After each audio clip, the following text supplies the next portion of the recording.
నమస్కారం. ప్రతిధ్వని కార్యక్రమానికి స్వాగతం. దేశంలో తమిళ రాజకీయాలది భిన్నమైన పంథ. అది మరోసారి నిరూపితమైంది. తమిళనాడు ముఖ్యమంత్రిగా దివంగత జయలలిత నెచ్చెలి 60 ఏళ్ల శశికళ అధికార పగ్గాలు చేపట్టేందుకు రంగం సిద్ధమైంది. అధికార పక్షం అన్నాడీఎంకే శాసనసభాపక్ష నేతగా శశికళను ఏకగ్రీవంగా ఎన్నుకోవటం, పన్నీర్ సెల్వం ముఖ్యమంత్రి పదవికి రాజీనామా చేయడం వంటి కీలకమైన ఘట్టాలు చకచకా జరిగిపోయాయి. జయలలిత మరణం తర్వాత రాజకీయ పరిణామాలని అత్యంత చాకచక్యంగా అంచనా వేస్తూ వ్యూహ ప్రతివ్యూహాల్ని రచిస్తూ సీఎం పదవిని అందిపుచ్చుకోవడం అంతరసాధ్యమని చెప్పవచ్చు. ఈ నేపథ్యంలో జయలలిత మాదిరిగా సీఎంగా శశికళ ప్రజల్ని ఎంతవరకు మెప్పిస్తారు, రాజకీయ ప్రత్యర్థుల్ని ఏ విధంగా ఢీకొంటారు, సొంత పార్టీని ఏకతాటిపై నడిపించగలరా అనే అంశాలకు సంబంధించి ప్రతిధ్వని చర్చను చేపట్టింది. ఈ చర్చలో పాల్గొంటున్న ప్రముఖులు కపిలవాయి దిలీప్ కుమార్ గారు, భారతీయ జనతా పార్టీ సీనియర్ నాయకులు, ఈఎస్ఐసి బోర్డు సభ్యులు, డాక్టర్ ఎన్ తులసిరెడ్డి గారు, ఏపీ పిసిసి అధికార ప్రతినిధి, పతకమూరు దామోదర ప్రసాద్ గారు, సీనియర్ పాత్రికేయులు, రాజకీయ అంశాల విశ్లేషకులు, ప్రసాద్ కానుమిలి గారు, సామాజిక అంశాల విశ్లేషకులు.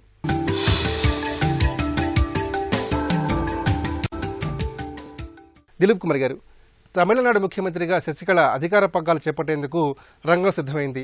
శశికళ అన్నాడీఎంకే శాసనసభాపక్ష నేతగా ఎన్నికవటం, ముఖ్యమంత్రి పన్నీర్ సెల్వం రాజీనామా చేయడం వంటి పరిణామాలు వేగవంతంగా జరిగిపోయాయి. మొత్తం మీద ఈ అంశాల్ని ఏ విధంగా పరిశీలించాలి?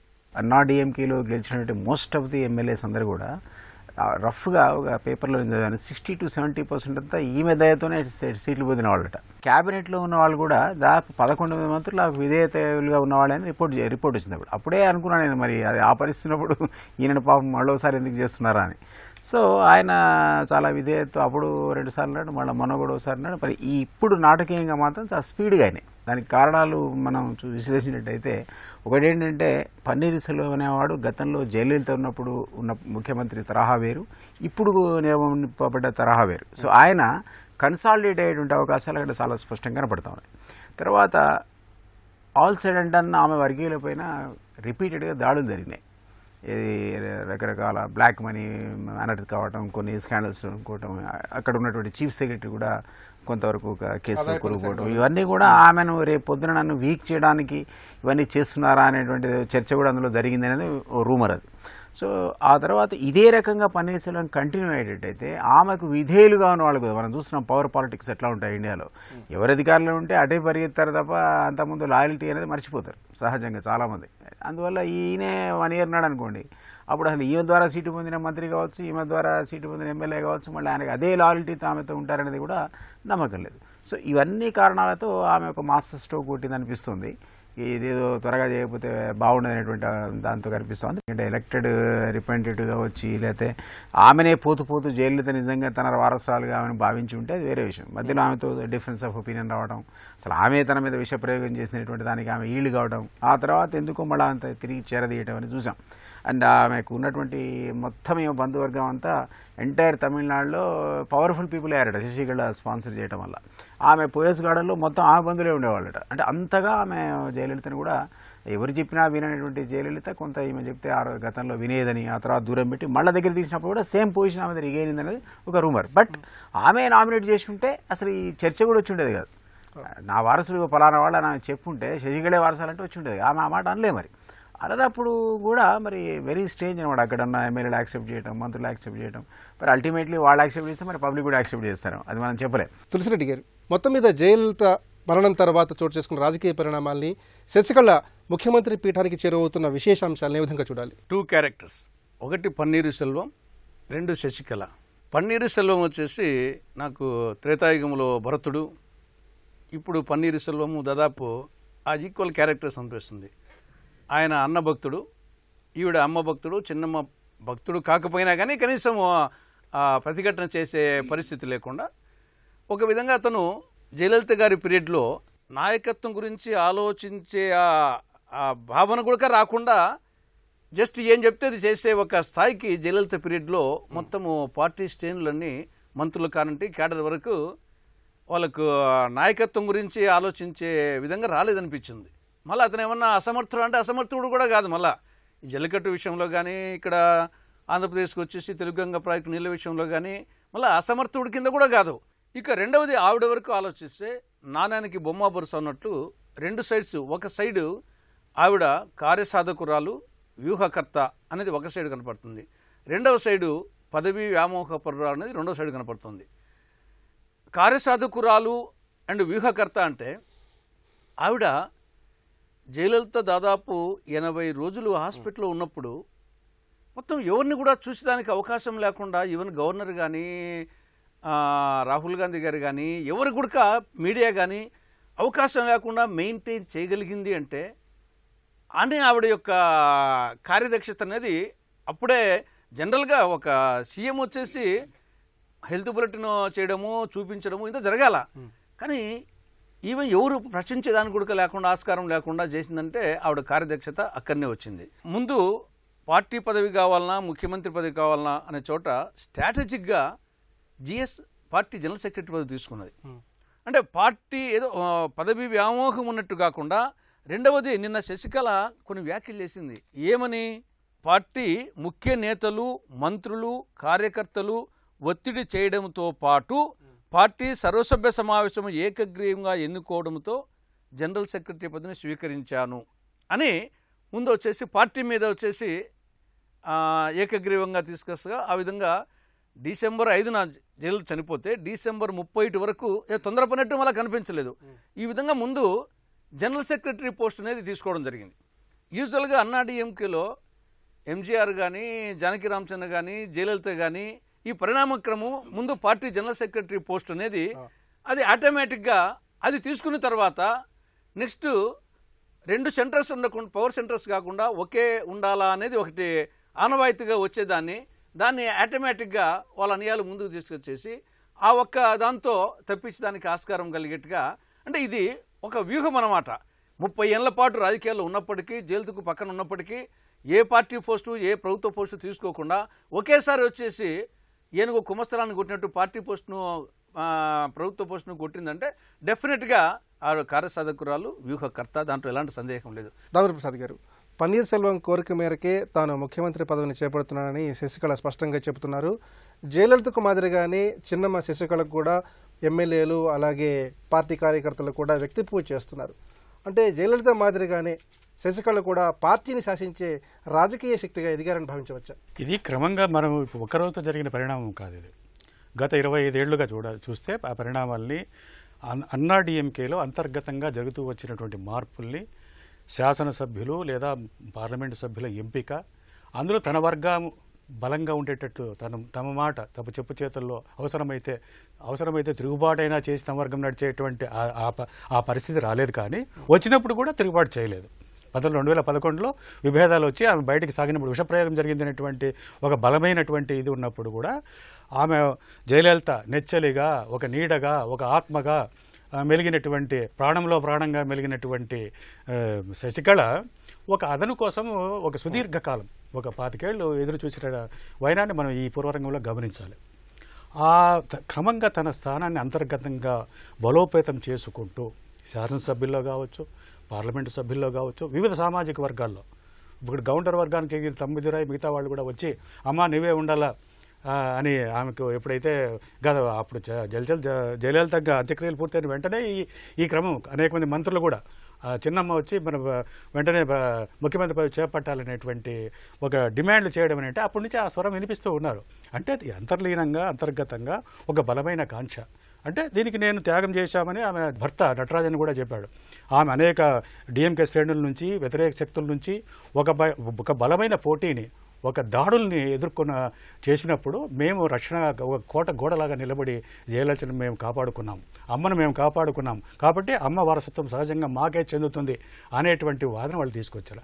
అది కాకుండా శశికళ ఒక దక్షిణ తమిళనాడులో తంజావూరు మధురై ఈ ప్రాంతంలో బలంగా ఉన్నటువంటి అత్యంత వెనుకబడిన కులాలకు చెందినటువంటి దేవర కల్లర్ వర్గాలకు చెందినటువంటి సామాజిక వర్గానికి చెందినటువంటి ఒక బలమైన అక్కడున్న ఒక సంఖ్యారీత్యా కూడా ఒక గట్టి ఇది ఉన్నటువంటి మన్నార్గుడి మిగతా ప్రాంతాల జిల్లాల్లో కూడా ఒక 45 మంది వాళ్ళ దేవర కల్లర్ వర్గానికి చెందినటువంటి వాళ్ళు ఈ ఎంబీసీ వర్గాలు అత్యంత వేడుకొండ వర్గాలు ఒక గట్టి పట్టుతో ఉన్నటువంటి వాళ్ళు.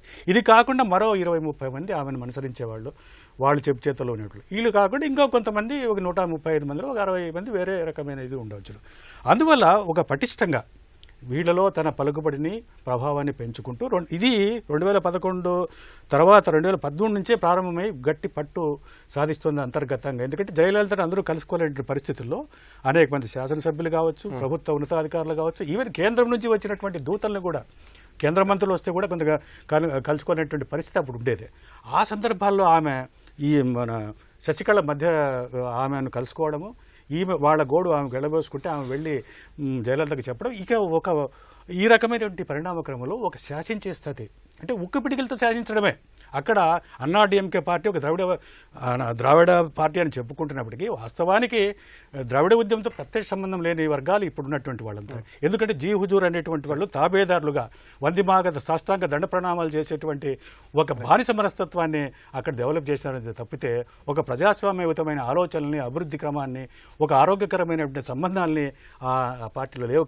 ప్రసాద్ గారు, ఆయా నుంచి ముఖ్యమంత్రి పదవిని చేపట్టేంత వరకు కూడా శశికళ జీవితంలో సినిమాని మించిన మలుపులు చోటు చేసుకున్నాయి. మరి మొత్తంగా చూసినట్లయితే శశికళ జీవన ప్రస్థానాన్ని, జీవన గమనాన్ని ఏ విధంగా విశ్లేషించుకోవాలి? పులి వేటాడే ముందు ఎంత నిగ్రహంతో, ఎంత నిబద్ధతతోటి, ఎంత జాగ్రత్తగా ఏర కోసం ఎదురు చూస్తుందో, అదేవిధంగా కూడా ఈవిడ ఆయా జీవితాన్ని స్టార్ట్ చేసినప్పటి నుంచి కూడా ఈవిడ ప్రతి విషయంలో కూడా తనకంటూ ఒక ముద్రను వేసుకుంటూ, ఈవెన్ ఇటు రాజకీయంగా కానీ, ఇటు సామాజికంగా కానీ, ఇటు బ్యూరోక్రాట్స్తో కానీ, ఇటు వ్యాపారవేత్తలతో కానీ, మెయిన్ ఈవిడికి అడ్వాంటేజ్ ఎక్కడొచ్చిందంటే జయలలితను కలుసుకోవడం అంత ఈజీ కాదు. ప్రతి బాధ్యత ఈవిడికి అప్పచెప్పడం జరిగింది. సో ప్రతిదీ కూడా ఈవిడ కనుసగల్లో జరగడంతో ఈవిడికి రాజకీయంగా కూడా ఒక గట్టి పునాది వేసుకోవడానికి, ఈ రోజున ఈవిడ ఏదైతే ఆశించిందో దాన్ని కోరుకోవడానికి, లేకపోతే దాన్ని అధిష్ఠించడానికి ఆ అవకాశాలన్నింటినీ కూడా ఈవిడ చాలా చక్కగా మలుచుకోవడం జరిగిందండి. మీకు తెలుసు జయలలిత గారికి కొంచెం ఈ జాతకాలన్నా, లేకపోతే పూజలు పునస్కారాలన్నా చాలా సెంటిమెంట్స్ ఎక్కువ. ఆ విధంగా కూడా ఫస్ట్ నుంచి కూడా ఆవిడ్ని తన చేతిలో పెట్టుకుంటూ చక్కగా నేను నీ కోసం జీవితాన్ని త్యాగం చేశాను, అవసరమైతే భర్తను వదిలేశాను, బంధువులంతా వదిలేశానని చెప్పి ఒక పద్ధతి ప్రకారం ఈవిడ వేసుకున్నారండి. ఆ విధంగా ఆవిడ ఈ రోజున ఈ ముఖ్యమంత్రి పదవి వరకు ఎదగడానికి కారణం ఏంటంటే ఆవిడ చేసుకున్న ప్లాట్ఫామ్ అండి. ఈ క్రియేటెడ్ వెరీ స్ట్రాంగ్ ప్లాట్ఫామ్ వివిధ రకాలుగా, ఇంక్లూడింగ్ మీరు హయ్యర్ అఫీషియల్స్, పోలీస్ అఫీషియల్స్ కానీ, బ్యూరోక్రాట్స్ కానీ, అక్కడ సెక్యూరిటీ సిబ్బంది కానీ, లేకపోతే వాళ్ళ వర్గానికి చెందిన ఎమ్మెల్యేలు కానీ, మంత్రులు కూడా అంతా కూడా ఈవిడ కనుసన్నల్లో ఈవిడకి కావాల్సిన వ్యక్తులు. అడ్వాంటేజ్ ఏంటంటే వీళ్ళు దేవర వర్గానికి చెందిన వాళ్ళు. దేవర వర్గం అంటే దక్షిణ తమిళనాడు తీసుకుంటే అక్కడ ఈ దేవరు అని పిలువబడే వాళ్ళు కల్లరు, మరువరు, తర్వాత దేవరు, ఈ విధంగా ఒక 4-5 వర్గాలన్నీ కూడా ఈ వీళ్ళకి సంబంధించినవి అనమాట. అంటే ఒక్కొక్క ప్రాంతాల్లో ఒక్కొక్క పేరుతో పిలుస్తారు కానీ వీళ్ళంతా ఇదే. ఆ విధంగా ఏంటంటే ప్రజాప్రతినిధులు కూడా మెజార్టీ వీళ్ళ వర్గానికి చెందిన వాళ్ళు ఉండడం, ఈవిడ దయాదాక్షిణ్యంతో సీట్లు పొందిన వాళ్ళు, ఈవిడ దయాదాక్షిణ్యంతో పదవులు పొందిన వాళ్ళు ఉండడం వల్ల ఆవిడకి ఈ రోజున ఇది చాలా ఈజీ అయిందండి. దిలీప్ కుమార్ గారు, తమిళనాడు చోటు చేసుకున్నటువంటి తాజా రాజకీయ పరిణామాల్ని ప్రధాన ప్రతిపక్షం డిఎంకే చాలా నిశ్చితంగా గమనిస్తోంది. మరి డిఎంకే కార్యనిర్వాహక అధ్యక్షుడు స్టాలిన్ రాజకీయ వ్యూహాలు ఈ పరిస్థితుల్లో ఏ విధంగా ఉండే పరిస్థితి ఉంది? ఇప్పుడు డిఎంకే దీన్ని ఎంత అపోజ్ చేసినా అల్టిమేట్ టెస్ట్ ఎలక్షన్సే కాబట్టి అది 4.5 years ఉన్నాయి. సో ఆ 4.5 years మరి డిఎంకే అసలు ఇది సస్టైన్ అవుద్దా లేదు, అందులో లుకలుకలు చాలా ఉన్నాయి సొంత పార్టీలో డిఎంకేలో. సో అది బట్ ఒకటేంటంటే ఈమె దీన్ని నిలుపుకుంటుందా అన్నది మీరు అన్నట్టు ఒక డిబేటే. ఎందువల్ల అంటే ఆమెకి ఎడ్యుకేషన్ క్వాలిఫికేషన్ మీరు జయలలితతో పోల్చలేరు. ఆమె హైలీ క్వాలిఫైడ్. ఆమె తర్వాత ఆమె అద్భుతమైనటువంటి వాక్చాతుర్యం ఉన్నది. ఆమె హిందీలో బాగా మాట్లాడేది, ఇంగ్లీష్లో బాగా మాట్లాడేది, న్యాచురల్గా తమిళ్లో కూడా అద్భుతమైన స్పీకర్ ఆమె ఎవరు జయలలిత. ఇవి 3 క్యారెక్టర్స్ ఈమెకు ఉన్నట్టు మరి మనకైతే ఎప్పుడు మనం విన్నది లేదు, చూసింది లేదు, నాకైతే తెలియదు. బట్ లేవనే పేపర్లో వచ్చాయి. లేనప్పుడు కూడా మరి ఇట్స్ ఏ క్రైసిస్. లీడర్షిప్ అంత ఈజీ ఏం కాదు. ఉత్త మ్యానిపులేషన్స్తోనే ఎల్లకాలం నాయకత్వాన్ని కంటిన్యూ చేయలేం. సో ఈ క్రైసిస్లో డిఎంకే ఏమైనా అడ్వాంటేజ్ తీసుకునే ప్రయత్నం చేస్తే మరి ఏమాత్రం సక్సెస్ అవుతారో ఇప్పుడే చెప్పలేము. ఎందుకంటే మళ్ళీ అల్టిమేట్గా 4.5 years కదా. ఈ లోపల మరి అంత క్రైసిస్ వచ్చింది ఏం లేదు. ఇంతకుముందు సార్ అన్నట్టు ఏదో కొంప మునిగిపోయింది, ముఖ్యమంత్రి ఫెయిల్ అయ్యాడో, మరోటి రాజ్యాంగ ప్రమాదం వచ్చిందని వచ్చిన ముఖ్యమంత్రి కాదు కదా. వాళ్ళే ఎన్నుకున్నారు ఏంటి కాదని. ఏ కారణాలు మనందరం చూస్తూనే ఉన్నాం, మనకు అర్థమవుతున్నది క్లియర్గా. అది స్ట్రాటజీ. ఆ స్ట్రాటజీ ప్రకారంగా వ్యూహాత్మకంగా ముందు జనరల్ సెక్రటరీ తీసుకుని తర్వాత ముఖ్యమంత్రి. బట్ విల్ షీ సర్వైవ్ అన్నది టైమ్ ఓన్లీ కెన్ టెల్ అనమాట. ఒకవేళ మనం అనుకున్నట్టు నేను చెప్పిన 3 pointsలో ఆమె కంటిన్యూస్గా ఫెయిల్యూర్ ఉందనుకోండి, శాసించలేదనుకోండి, తమిళనాడు ఆఫీసర్స్ ఏముంది, ఆఫీసర్స్ మనం చూసాం క్లియర్గా 2 వర్గాలు విడిపోయి ఉన్నారు. డిఎంకే అధికారంలోకి వస్తే పాలనా పగ్గాలు చేపట్టే బ్యాచ్ వేరు, ఏఐడిఎంకి వస్తే పాలనా పగ్గాలు చేపట్టే బ్యాచ్ వేరు. ఇక మిగిలిన వాళ్ళంతా లూపులైన్లో ఉంటారు, వెయిట్ చేస్తుంటారు, మళ్ళీ నెక్స్ట్ పవర్ ఎప్పుడు చేంజ్ అవుతారు. ఆ టైప్ ఆఫ్ టిపికల్ ఎగ్జిక్యూటివ్ ఆడుంది ఆ రాష్ట్రంలో, అది ఎక్కడా లేదు దేశంలో, అక్కడ తప్ప. అది కాకుండా నేను అనుకుంటాం ఒక థ్రెట్ అనేది ఖచ్చితంగా వస్తే మాత్రం అది రజనీకాంత్ ద్వారా వస్తుంది. నిన్న రజనీకాంత్ మళ్ళీ ఆయన ఎప్పటి నుంచో ఇట్లే లేస్తే మనిషి కాదంటే ఆయన ఎప్పుడు లేవాడు, ఏమీ కాల. కానీ ఇప్పుడు ఒక శూన్యత ఉంది. ఈ అటు డిఎంకే వీక్గా ఉంది, ఇటు అసలు పవర్ఫుల్ జయలలిత సీన్ నుంచి వెళ్ళిపోయింది. శశికళ న్యాచురల్గా నేను చెప్పిన 3 విషయాల్లో వీక్. ఆమె కనుక సక్సెస్ఫుల్గా ఏఐడిఎంకి ఒక పవర్ఫుల్ ఆల్టర్నేటివ్గా క్రియేట్ తను ఉండకపోతే, ఆ నాయకత్వాన్ని ఆమె ఇవ్వలేకపోతే, రజనీకాంత్గా నిజంగా నిర్ణయించుకుని రాజకీయాలు రావాలనుకుంటే మాత్రం అసలు అతన్ని ఎవడూ ఆపలేడు. తులసిరెడ్డి గారు, ఆదాయాన్ని మించిన ఆస్తుల కేసు శశికళను ఇప్పటికే వెంటాడుతోంది. సుప్రీంకోర్టు దీనికి సంబంధించి త్వరలో తీర్పును వెలువరించనుంది.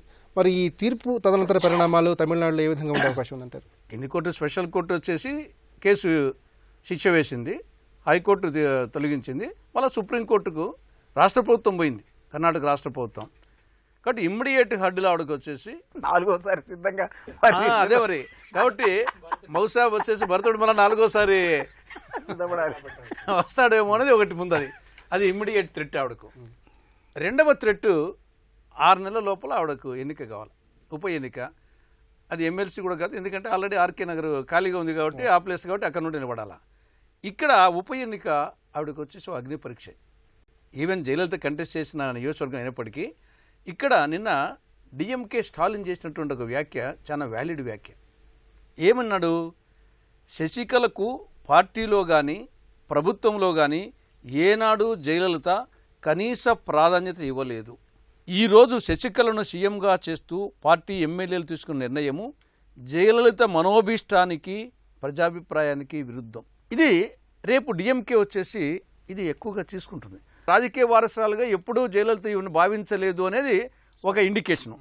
దానికి తోడు రెండవది వచ్చేసి ఈవిడ మీద గతంలో ఈవెన్ 2011లో ఇంటి నుండి బయటికి పంపడం, బయటికి పంపేటప్పుడు కూడా జయలలితనే స్వయంగా చెప్పడం ఏమి, 2011 డిసెంబర్లో తనపై కుట్ర పన్నుతున్నారని, పార్టీ వ్యతిరేక కార్యకలాపాలకు పాల్పడుతున్నారు అంటూ, ఈ రెండు తనపై కుట్ర పార్టీ వ్యతిరేక కార్యక్రమాలు అని అలిగేషన్స్ పెట్టి ఆవిడను భర్తను ఆ మన్నార్ మాఫియాను ఇంటి నుండి బయటికి పంపించడము, పార్టీ నుండి బయటికి పంపించడము జరిగింది. ఇది రహస్యంగా జరిగింది కాదు, ఓపెన్గా జైలుతో చెప్పిన పాయింటే.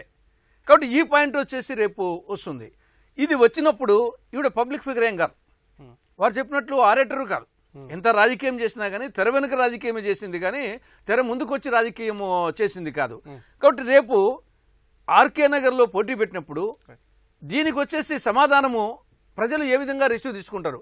ఈ లోపల బీజేపీ కూడా ఇక్కడ ప్రధానంగా జయలలిత ఈవిని బయట కంపించడానికి కారణము ఆ రోజు గుజరాత్ సీఎంగా నరేంద్ర మోడీ వచ్చేసి ఇచ్చిన ఇన్ఫర్మేషన్, నీకు వెనకల గోతులు దవ్వుతుందని చెప్పేసి నరేంద్ర మోడీ జయలలితకు చెప్పినట్టు, జయలలిత వచ్చేసి దాన్ని నమ్మి తీసినట్టు. అటువంటి నరేంద్ర మోడీ ఈరోజు ప్రైమ్ మినిస్టర్ పోస్ట్లో ఉన్నాడు. ఈ పరిణామాలన్నీ చూస్తూ ఉంటే ఆయనకు ఇష్టం లేనట్టుంది, అమిత్ షాకి ఇష్టం లేనట్టుంది. ఈవెన్ బీజేపీ తమిళనాడు అధ్యక్షురాలు ఆవిడ సౌందరరాజను కేవలం 2 నెలల్లో పన్నీర్ సెల్వమును సీఎం పదవి నుంచి తప్పించాల్సిన అంత అవసరం ఏమొచ్చింది అనేది రేపు. కాబట్టి బీజేపీకి ఇష్టం లేదు, కేంద్ర ప్రభుత్వానికి ఇష్టం లేదు. ఆ పక్క డిఎంకే వచ్చేసి వ్యాలిడ్ పాయింట్ చెప్తా ఉంది, ఆ పక్క డిఎంకే వచ్చేసి జయలలితనే వచ్చేసి స్వయంగా ఆమెనే ఓడించినటువంటి పార్టీ, ఏం డిఎంకే ఆషామాషి పార్టీ కాదు. కాబట్టి రేపు స్టాలిన్ వచ్చేసి ఒక మెచ్యూర్డ్ పాలిటిషియన్గా బిహేవ్ చేస్తున్నాడు ఈ లోపల. కాబట్టి రేపు ఆర్కే నగర్లో గెలవడం అనేది కేసులు దాటినాక రెండవ హడ్డీలది. ఆ రెండవ హడ్డీలు దాటిన తర్వాత అప్పుడు దాంట్లో ఆవిడ పార్టీ మీద పడుతుబాటు ప్రజల మీద కూడా అభిమానం చూపించడానికి ఆస్కారం ఉంది.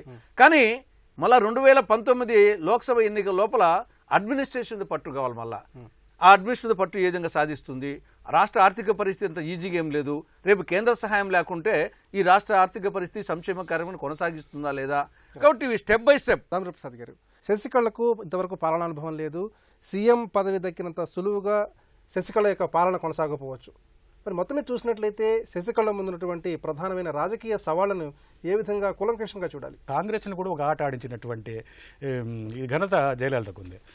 కాంగ్రెస్నే కాదు, వాజ్పేయి లాంటి ప్రభుత్వాన్ని 13 రోజుల్లో కూలగొట్టినటువంటి దక్షురాలు జయలలిత. కాబట్టి తన ప్రయోజనాలు దెబ్బతింటాయంటే తమిళులకు ఏదైనా నష్టం జరుగుతుంది అనుకుంటే దాంట్లో శషభిషలు ఏమీ లేకుండా, అనుమానాలు లేకుండా, ఎలాంటి అభిమానాలు లేకుండా ఆమె వివరించినటువంటి నేపథ్యాన్ని మనం పరిశీలిస్తే ఈమెకి అంతా ఇప్పటికే రుజువు చేసేలాకైతే అంతర్గతంగా జయలలితను కూడా ఈమె లోపల ప్రభావితం చేసినటువంటి అంతర్గతంగా ఉన్నటువంటి నైపుణ్యము, శక్తి ఈమెకు ఉంది. మనం అంత తక్కువ అంచనా వేయడానికి లేదు ఇన్నేళ్ళు. ఎందుకంటే ఆమెకు ఆ భయంతోనే జయలలిత ఏ పదవి, శాసనసభ సభ్యురాలు కానీ, ఎంపీ పదవి కానీ, పార్టీలు ఏ పదవి ఇవ్వలేదు. ఎందుకంటే పైలట్ మన కథ మనం చూసాం ఆంధ్రప్రదేశ్లో.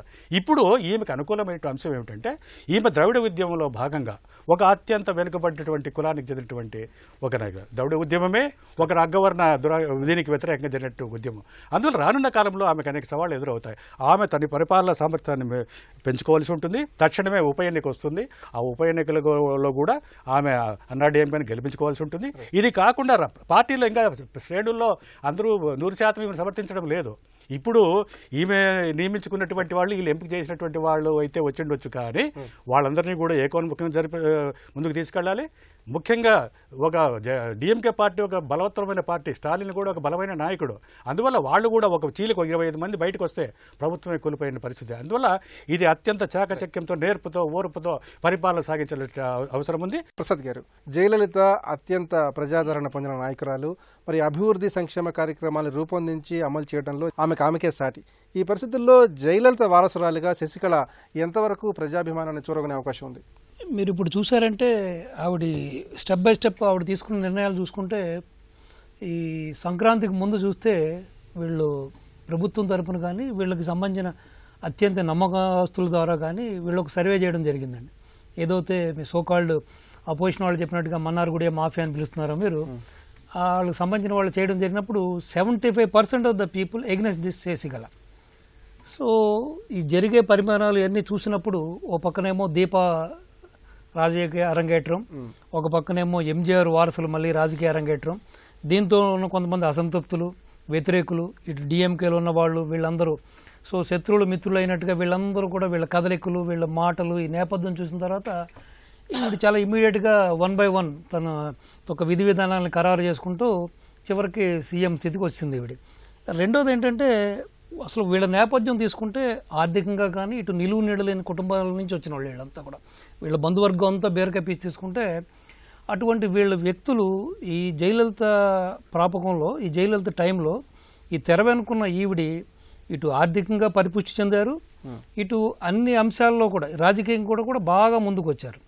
సో ఇన్ని రకాలుగా తెర వెనుక ఉండి ఇన్ని విషయాలు చేసి ఈ విధంగా ఆర్థికంగా కానీ రాజకీయంగా కానీ డెవలప్మెంట్ అయిన ఈ స్త్రీ డెఫినెట్గా ఆల్రెడీ ఉన్న ఏదైతే మీరు చెప్పిన ఆకర్షణీయ పథకాలు అవనండి, లేకపోతే ప్రజామోదమైన పథకాలు అవనండి, డెఫినెట్గా వాటికి ప్లస్ ఇంకా రేడియంట్ కలర్స్ అద్ది డెఫినెట్గా ప్రూవ్ చేసుకోవడానికి టైం ఆవిడ ఇంత తొందరగా కూడా ఈ పీఠాన్ని అధిష్ఠించడానికి కూడా ఈ వ్యతిరేకతను తప్పించుకోవడానికి, ప్రజా వ్యతిరేకతను తప్పించుకోవడానికి, ప్లస్ ఆల్రెడీ ఈ వ్యతిరేకులు ఇటు జయ వారసులు కానీ, ఇటు ఎంజీఆర్ వారసులు కానీ, ఇటు స్టాలిన్ చేస్తున్న స్టేట్మెంట్స్ కానీ ఇట్లన్నింటినీ తప్పించుకోవడానికి ఈ 4 నెలల్లో డెఫినెట్గా ప్రూవ్ చేసుకోవడానికి ఇది ఒక మంచి టైం అండి. అంటే యాంపుల్ ఆఫ్ టైం ఉంది ఆవిడకి. ప్రత్యక్ష రాజకీయాల్లో అనుభవం లేకున్నా తెర వెనుక రాజకీయ క్రీడను నిశితంగా గమనించిన శశికళ అదను చూసి అధికార పీఠాన్ని చేజిక్కించుకుంటున్నారు.